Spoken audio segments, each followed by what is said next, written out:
Hey everyone, today we're reviewing LG's SJ850 Super UHD LED TV. This is the entry into LG's so-called Super UHD TV lineup, and it's got an expanded color gamut, supports multiple types of HDR, and the design is meant to be strikingly different than LG's standard 4K TV lineup. Let's see what all that tech adds up to in real life. Design is one of the hallmarks of LG's Super UHD TV lineup. Clean lines and a slim profile were clearly front and center when LG drafted up plans for this TV, and the result is a super sleek look from the front, back, and sides. There's very little bezel, which helps promote that window on the wall aesthetic. And one thing to be aware of is this stand, which looks good and doesn't have too wide a stance, is about 31.5 inches wide, and it swoops well out in front of the TV, about 6.5 inches, which can make placing a sound bar in front of the TV a bit of a challenge. Mounted on the wall though, this TV is going to look very slick indeed. Around back, we see our power cable is hardwired, which sits at the lower left portion of the panel.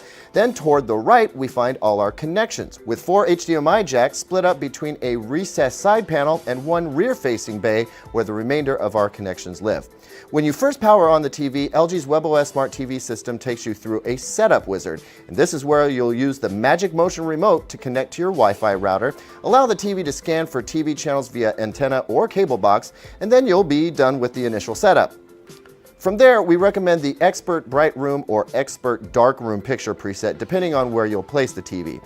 Outside of those with dedicated darkened home entertainment rooms, the Expert Bright Room mode will probably be preferred. No matter which setting you go with, we urge you to reduce or turn off the energy saving mode entirely, as this has a huge effect on the brightness of the TV. Also, make sure Real Cinema is turned on and go into the True Motion setting, select User, then reduce the de-judder and de-blur to 0 to eliminate any soap opera effect. With WebOS, you can label your inputs to reflect what's connected to them. So you'll see cable box or Blu-ray player instead of HDMI 1 or 2. And these will sit down on the WebOS ribbon right alongside your streaming apps. This makes switching between streaming TV and conventional TV very easy. As for picture quality, this TV displays both standard and HDR content pretty well, but since it's an edge-lit TV, it won't be as sparkling as the most expensive models out there, and you'll get a little slightly gray, black, in dark rooms. Still, the TV gets plenty bright for most use and is going to look vivid in well-lit rooms.